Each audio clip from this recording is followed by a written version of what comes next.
Bonjour et bienvenue si vous nous rejoignez pour suivre un direct depuis la place Saint-Pierre pour suivre le jubilé des catéchistes.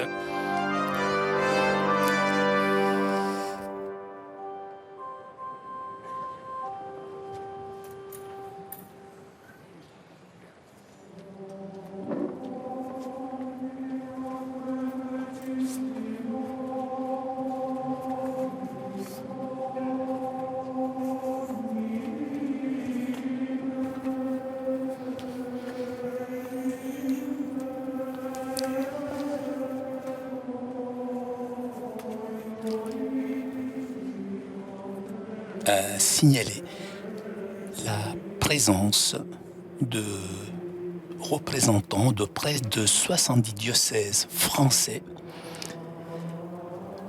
venus ces jours-ci à Rome pour célébrer ce jubilé des catéchistes.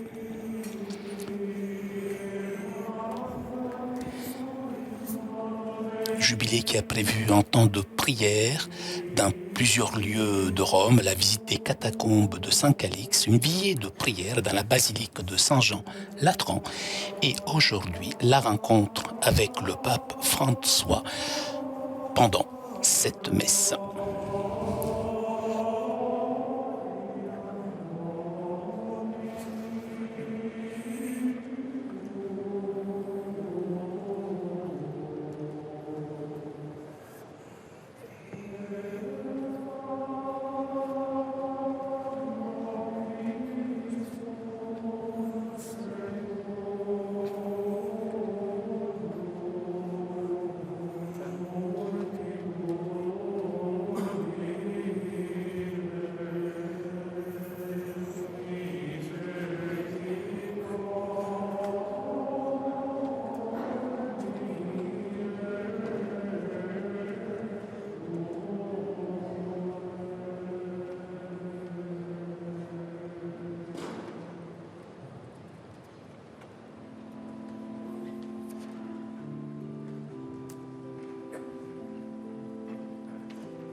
Nel nome del Padre, del Figlio e dello Spirito Santo.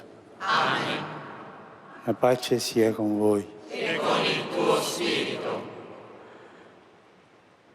Nel giorno in cui celebriamo la vittoria di Cristo sul peccato e sulla morte, anche noi siamo chiamati a morire al peccato per risorgere alla vita nuova.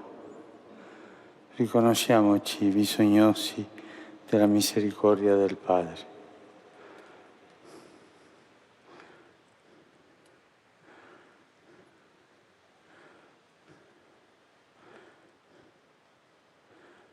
Confesso A Dio Onnipotente e a voi fratelli, io ho molto peccato in pensieri, parole, opere e omissioni. È mia grandissima colpa. E supplico la Beata sempre Vergine Maria, gli angeli, i santi e voi fratelli, di pregare per me il Signore Dio nostro. Dio Onnipotente abbia misericordia di noi, perdoni i nostri peccati e ci conduca alla vita eterna. Amen.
Preghiamo.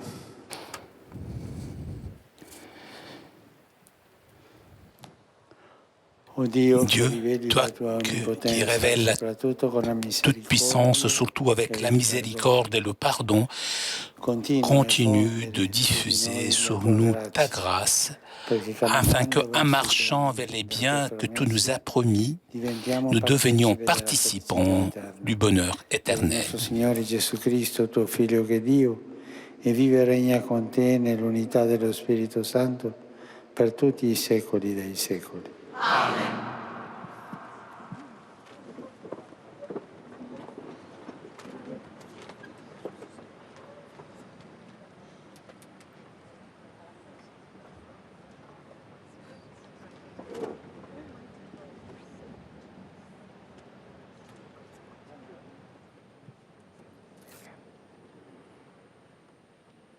Reading from the prophet Amos.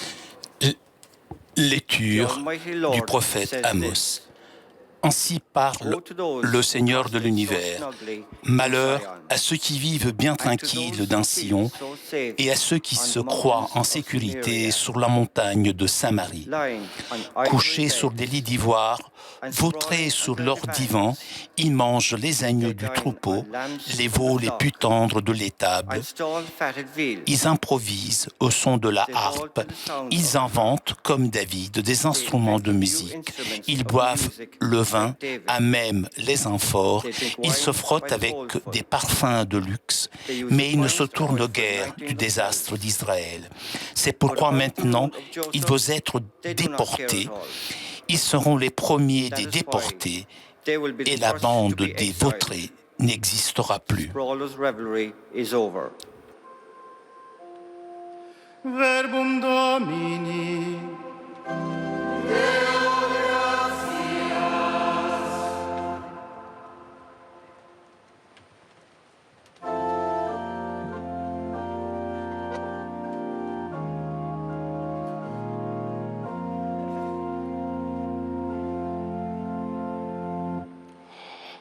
Loda il Signore,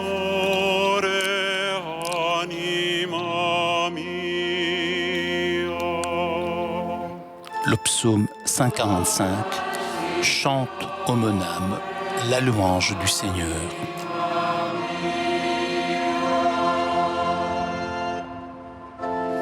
Il Signore rimane fedele per sempre, rende giustizia agli oppressi, dà il pane agli affamati, il Signore libera i prigionieri.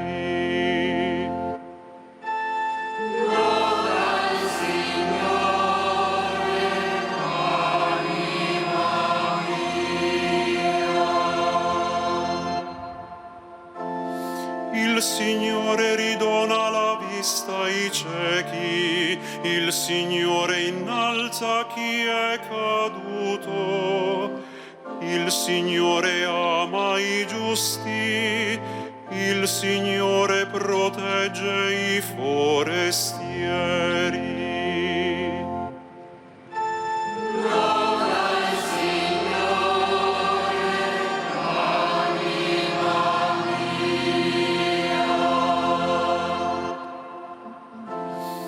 Egli sostiene l'orfano e la vedova, ma sconvolge le vie dei malvagi. Il Signore regna per sempre, il tuo Dio, o Sion, di generazione in generazione.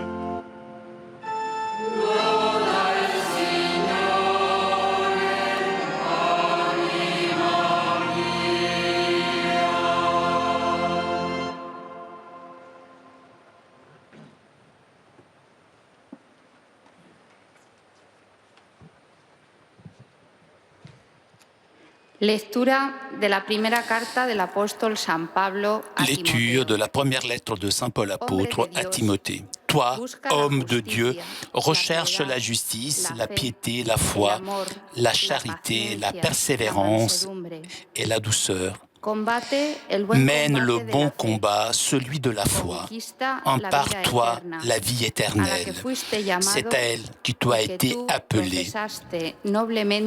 C'est pour elle que tu as prononcé ta belle profession de foi devant de nombreux témoins. Et maintenant, en présence de Dieu qui donne vie à tous les êtres et en présence du Jésus-Christ qui a témoigné devant Ponce Pilate par une belle affirmation, voici ce que je t'ordonne. Garde le commandement du Seigneur en demeurant sans tâche, irréprochable, jusqu'à la manifestation de notre Seigneur Jésus-Christ. Celui le fera paraître au temps fixé. C'est Dieu, souverain unique et bienheureux, roi des rois et seigneur des seigneurs. Lui seul possède l'immortalité, habite une lumière inaccessible. Aucun homme ne l'a jamais vu et nul ne peut le voir. À lui honneur et puissance éternelle. Amen.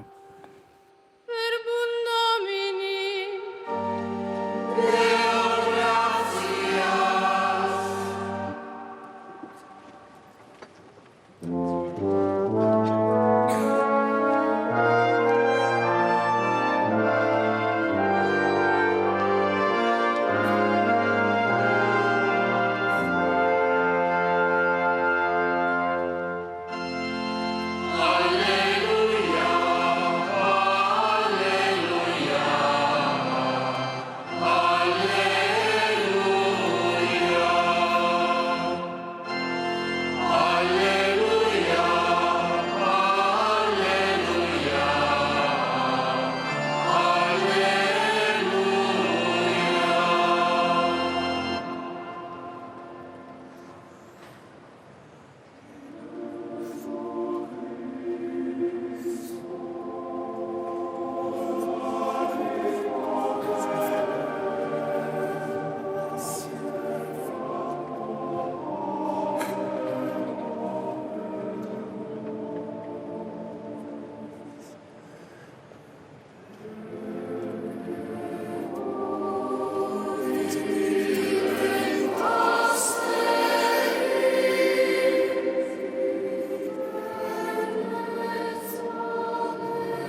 Dominus vobiscum.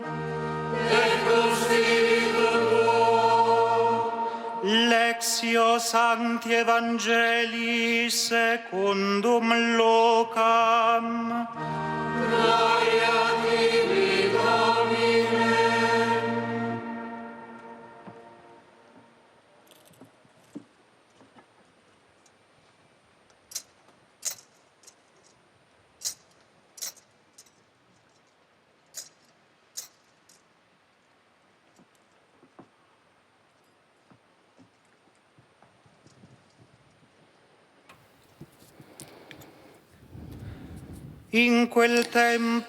Évangile selon saint Luc. En ce temps-là, Jésus disait aux pharisiens, « Il y avait un homme riche, vêtu du pourpre et de lin fin, qui faisait chaque jour des festins somptueux. Devant son portail gisait un pauvre nommé Lazare qui était couvert d'ulcères.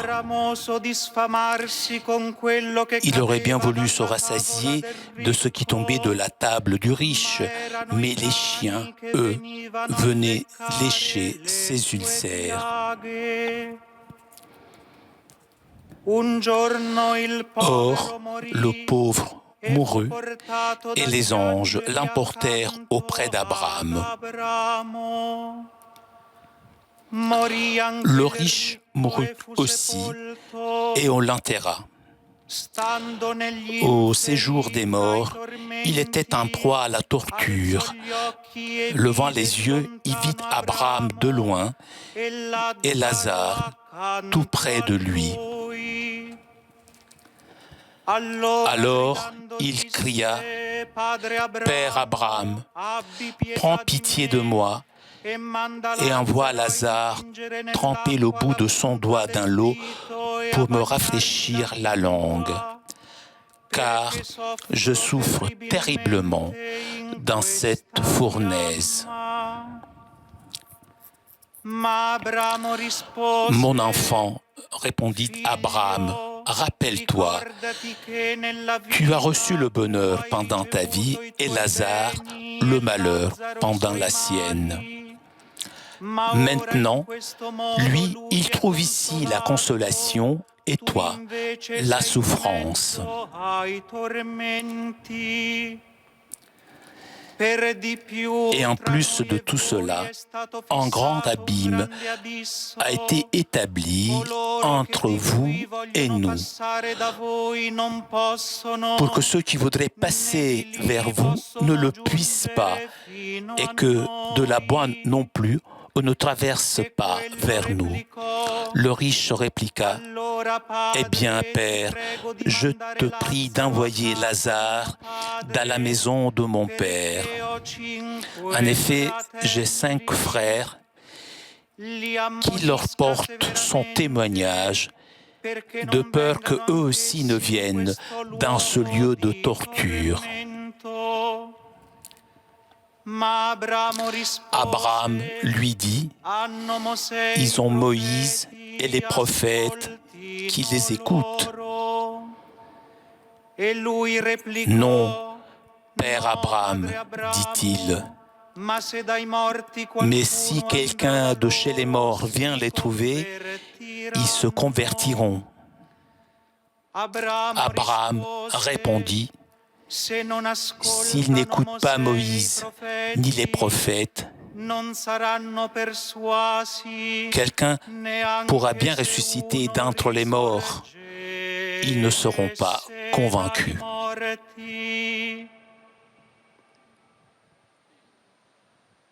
Verbum Domini.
L'Apostolo Paolo, L'apôtre Paul, dans la seconde lecture, adresse à Timothée, mais aussi à nous, quelques recommandations qui lui tiennent à cœur.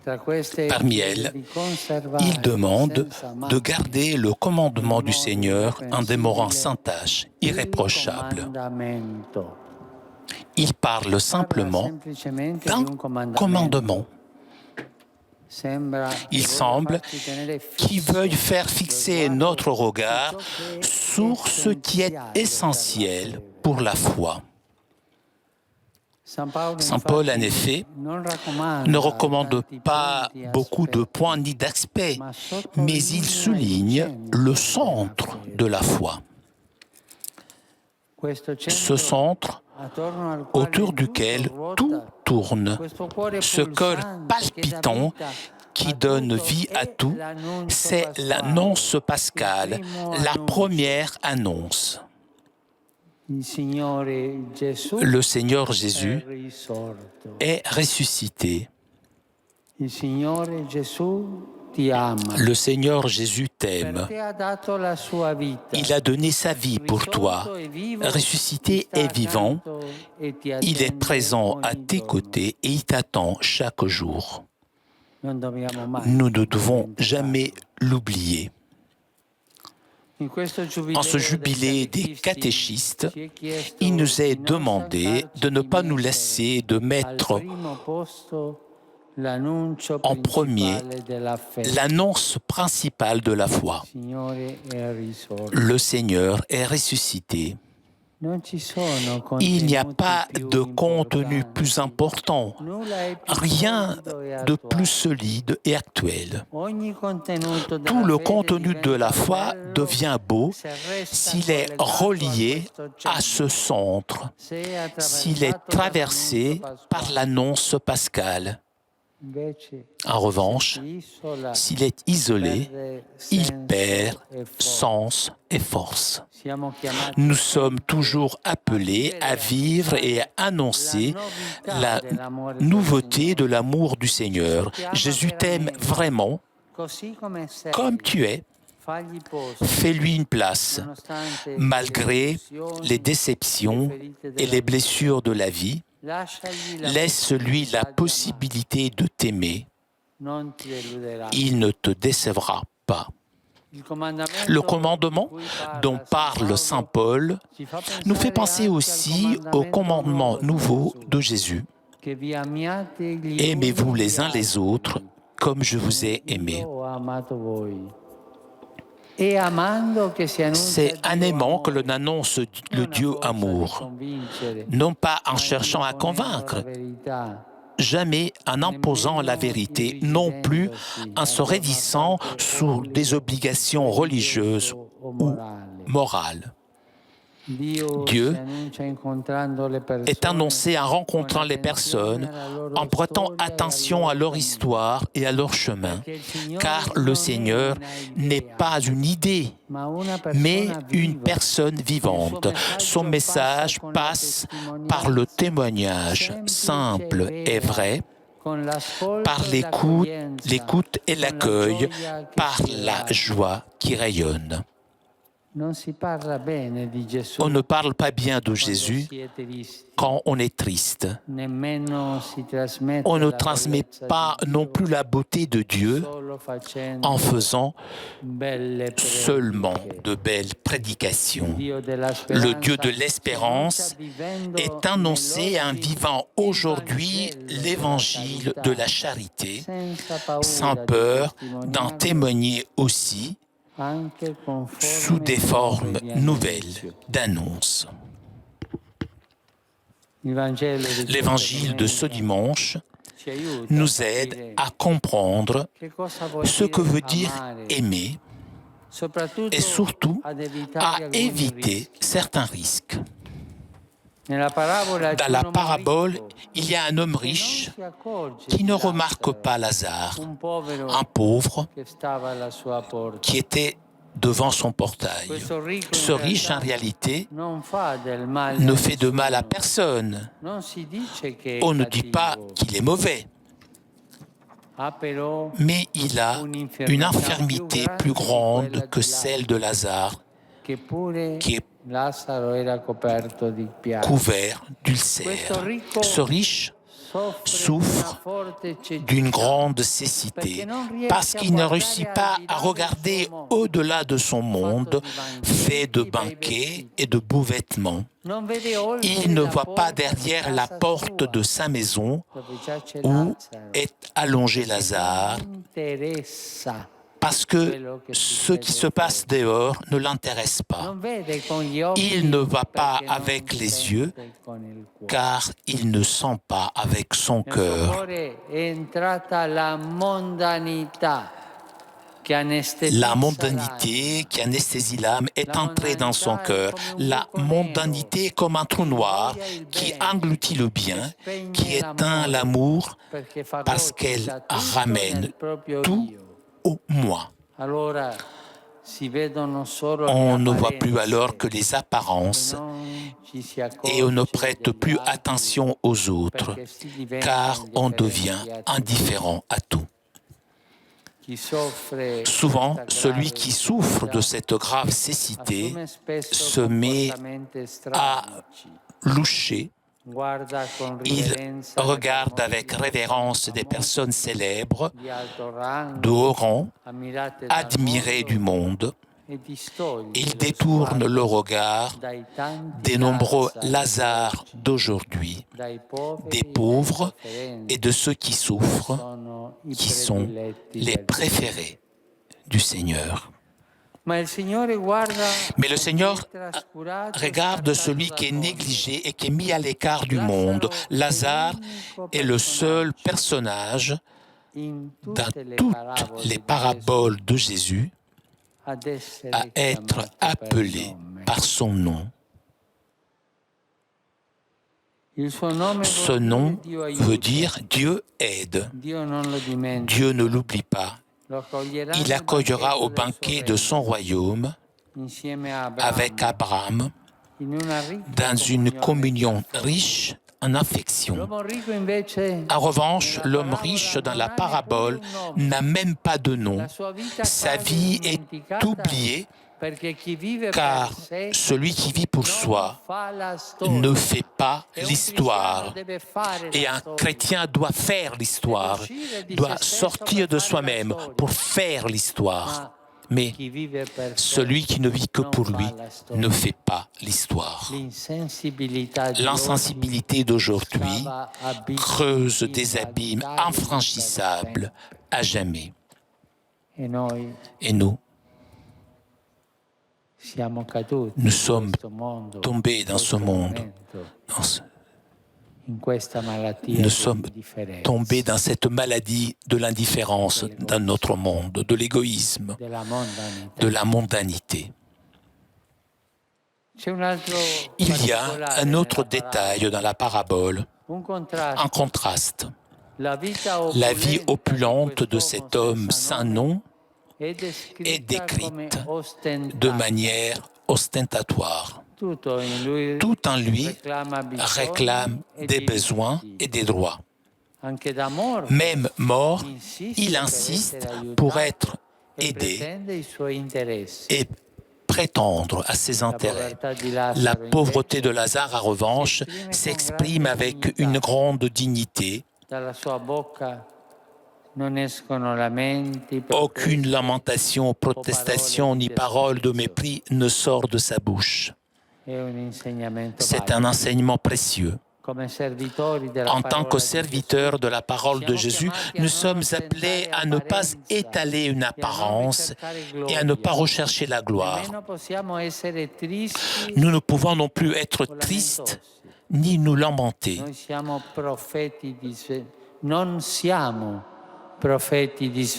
Ne soyons pas des prophètes de malheur qui se complaisent à dénicher les dangers ou les déviances. Ne soyons pas des gens qui se retranchent dans leurs propres environnements en émettant des jugements amers sur la société, sur l'Église, sur tout et tous, polluant le monde de choses négatives. non appartiene Celui qui est familier de la parole de Dieu ne connaît pas le scepticisme qui se lamente. chi annuncia la Celui qui annonce l'espérance de Jésus è est portatore di porteur de joie gioia e vede et voit lontano. loin. Ha orizzonti, Il a des horizons. non ha un muro. Il n'a pas un mur.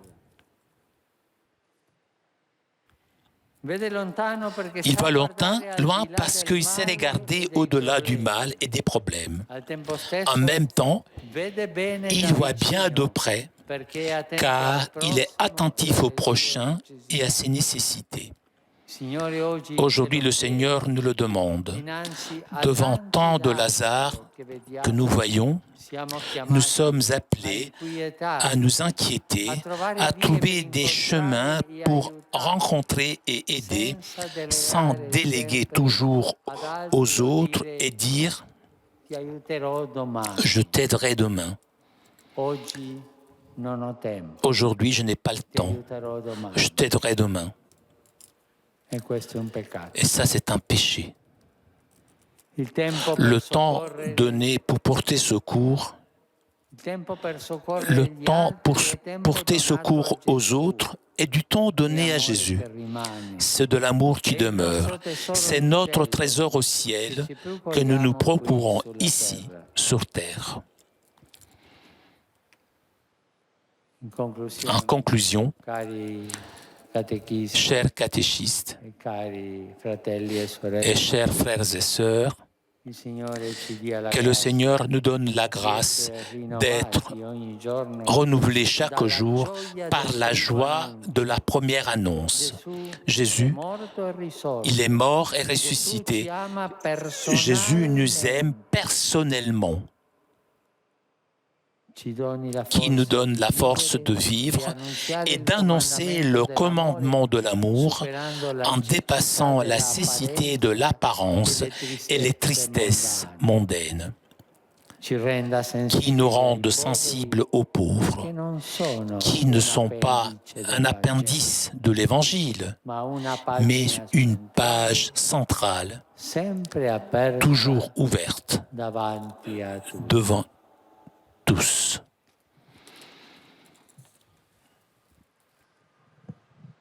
Rimaniamo alcuni istanti a meditare in silenzio. Let us reflect in silence for some brief moments. Meditemos brevemente en silencio.